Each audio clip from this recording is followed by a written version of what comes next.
Welcome everybody, my name is Marcus, and in this video I will show you how you can simply add custom photo widget on iOS 14. So let's start.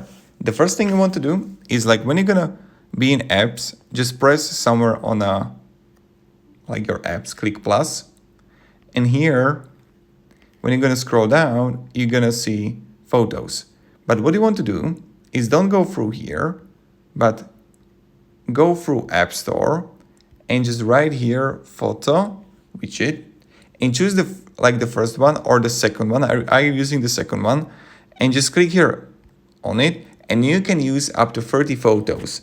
Then just click get here,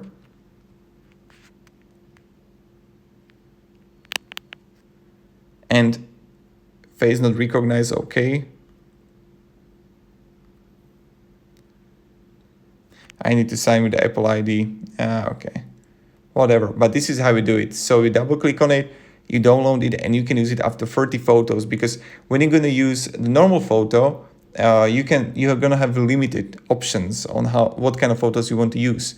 So what you can use actually. So thank you very much everybody, and have a great day and goodbye.